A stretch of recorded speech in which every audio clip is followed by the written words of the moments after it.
Aquarius friends, I'm Annie Botticelli, and welcome to my Aquarius January 2023 Astrology Horoscope forecast. This is for you if Aquarius is your sun sign, your rising sign, your moon sign, or any other placement of Aquarius that you are watching for. If you are a very late degree friend, so February 15th through the rest of the sign for birthdays, or 23 or so degrees to the rest of the sign, I suggest you additionally listen to my Pisces report because both the Aquarius and Pisces report for you late degree friends will have pieces for you. So happy new year, and I am celebrating with you that this will feel like a truly new year. We had a lot of karmic wrap up with the eclipse cycle that took place in the months before this new year. And although we are going to get off to a little bit of a slow start as far as the beginning of the month, because we will have Mars retrograde still, we will have Mercury retrograde still, as the month progresses, things are going to start to boom. So you can see my little visual here with my crescendo, okay? So you see our timeline. January 12th, Mars goes direct. January 18th, Mercury goes direct. February 7th, Mercury's shadow is clear. Mars 16th, Mars shadow is clear. Okay, so each of these steps along the way are cogs in the wheel of momentum and, forward movement, clarity. As we move up to this golden window, March 16th through April 7th, that's completely free from personal planet retrogrades and their shadow periods. It's very rare, especially in this year. It's going to be a very retrograde year again with a lingering Mars retrograde in the beginning of the year. We've got 3 Mercury retrogrades, and we do have a Venus retrograde in 2023. And actually, if you want the whole 2023 at a glance storyline of the open windows that are ready and ripe for your forward movement, because remember that retrograde energies bring us backwards and inwards, and they're not always the best time to do certain things, but they are really good times to do other things. So knowing these natural rhythms can help you align with the natural rhythms, and you can get a sneak peek into the whole 2023 guide and what the open windows are for the whole year at AnnieBAstrology.com. You can see my exclusive content portal. But in any case, so what we've got here is every day after January 12th, we've got momentum increasing, we have clarity increasing, we have ambitions increasing, we have, hopefully moods rising and readiness ramping up, and, and then the 18th comes and, everything just starts building. If you've got to do something important that requires, negotiations, commitments, anything having to do with agreements that you want to be very long term, at least waiting until you get into that February time frame, is going to keep you more clear of any of this mischief of the retrogrades lingering over our heads. Okay, so for all of this time, for many months since Mars went retrograde in October, but its shadow period began in September, we've been in a time of being the earthworm, where we're just working over old ground over and over again, sitting on the shore and just waiting to see what comes in. And it's hard to take a very active role in your destiny during that time.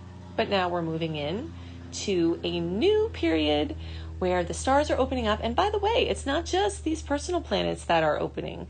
We actually have all, for a very rare period of time, from now until the middle of June, actually, we have the outer planets going direct. So while we will start to have a little mischief for Mercury as we get into April, we've got, for this first part of the year, really just so many things moving forward, because all of the outer planets are going to be direct, as this time progresses in that window. So you're definitely going to be seeing things feel very, very, very new, okay?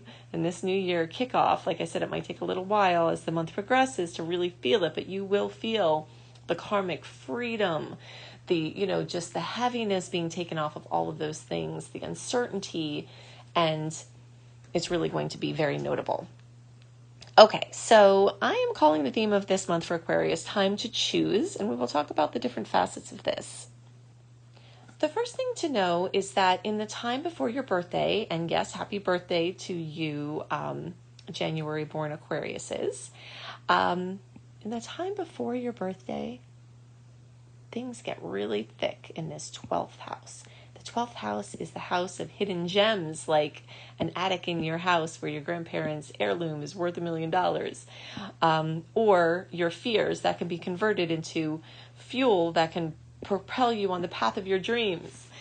But this is like that murky space where things get a little uncomfortable, and the more planets you have moving through this house, the more you've got, things that you've been trying to avoid, possibly making you feel anxious, bringing up things you don't want, all for the purpose of when the sun crosses over your Aquarius placement, whether it's your birthday, whether that's January, February, doesn't matter, or whether it's the sun crossing over your other Aquarius placement that you're watching for, this is a time of rebirth for you as well.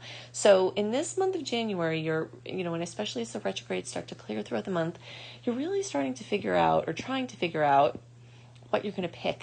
There has been a lot of things brewing. Mars in Gemini for an extended period of time, which will continue to be for a while longer, giving you a lot of static between two options that you really can't pick. You've been bouncing back and forth. So this is a time where it's starting to open up, where you can have that clarity to choose, and where you will be required to do that in many cases. But fortunately, you're stepping into the period of time where it's good to be doing that. If you don't feel ready yet, then just wait. Just honor the rhythm, because like I said, these different retrogrades are working themselves out here. But you are going to have to choose between faith and fear. That's the big one. This is like the ever-going battle for all humans, which is why it's the ever-going battle between, in the world, is we have to pick between faith and fear. And you've got a big piece here. All right. So what are you going to do? Are you going to stay in fear? Or are you going to choose faith? And faith doesn't have to be a religion. Faith can be, whatever it is that you believe, something higher, something better. Just believe in yourself, believing in your ability, just choosing that faith over fear. But there are going to be a lot of other things to choose too. So with Mars going direct and waking up in your 5th house of children, making decisions about children. Do they need something? Do you have to make choices for them? Are you thinking about having children? Is there a creative baby that you've been stewing on or brewing or considering building? And you might be making a choice about that. If you do have to make a grand launch of something brand new, this period of time, February 7th and onward, as we move into this nice, March, April, at least up until April 7th, you've got really great times for launching your babies out into the world. And so if you've been working on something, maybe you're making the choice about that. Mars in retrograde, as it has been for a long time, sometimes makes people lazy, sometimes makes people hot on something, so it can really, run the gamut of what's going on here. But now that it's moving direct, a lot of times that's coupled with feeling ready to do something. Okay, so you might be ready to bring a creative project out in the world. You might be ready to bring more fun into your life, because the 5th house is house of fun. You might be ready to invest in you doing things you've always wanted to do, and not just working and not just, doing stuff for everybody else. Maybe you're going to invest in your fun. So you've got a lot of choices that are coming up to be made. And these are just along the lines of some of them. All of this Cap energy can bring in business and work decisions, employment decisions, and there can be lots of opportunities there. Jupiter woke up in November, so it's getting really rowdy now, back in Aries, and blazing through your 3rd house of writing and traveling and communication and expression, and a lot of your relatives are in there and running around like busy type of stuff. So you might be making some choices about devices or vehicles. Those kind of things could be coming up. And if so, as you get into, February 7th and beyond, you're starting to get into that nice open window to have clarity about those choices as well. Now, as the month progresses, these planets that are in, not Pluto, because he's not going to go into Aquarius just yet, although that is coming, that is going to be a very, very big deal. For what I'm talking about right now, the Sun, Mercury, Venus, Hygeia will get there, are going to move into the sign of Aquarius, your sign. And we also have a new moon in your sign. So as the month progresses, we've got all of this energy, including that beautiful new moon on January 21st, which is all about you, your physical body, your recognition, how you see yourself, what you want to have other people see you as. You're going through a very big redefinition time, a rebirth time, and you're really going to be feeling that. So it's, like I always like to say, the universe is purposeful, even in the things that seem like they're a ruckus or challenging. So as you have the planets go through this 12th house, it makes you question things. It brings up some things you don't want, so that you can figure out what you do want, so that you can use the power of either your birthday wishes or your birthday intentions, with the sun crossing over any other Aquarius placement, to affirm what you do want. Okay, so this is a really big time of deciding what you want, claiming what you want, choosing what you want, and moving forward with that. The Capricorn placements are also, so like I said, that'll be earlier in the month. As the month progresses, they'll move into Aquarius. But if you have to do taxes or tedious work or just like paperwork or something that requires discipline and focus, your best bet is to do it earlier in the month, because as those planets get into Aquarius, that's going to be a little bit different of an energy, and it's not going to be as easy to concentrate. You're going to dwell more in the realm of ideas rather than action in some things. So just definitely use that tedious, focused energy of Cap the most you can, because once it passes, we're not going to have anything like that for a while. On the topic of Jupiter, besides it being direct and happy in Aries, this is also making a beautiful 60-degree angle for you. So the whole time Jupiter is in Aries, so that's going to be still now through into May, you're going to get kisses from the Great Expander.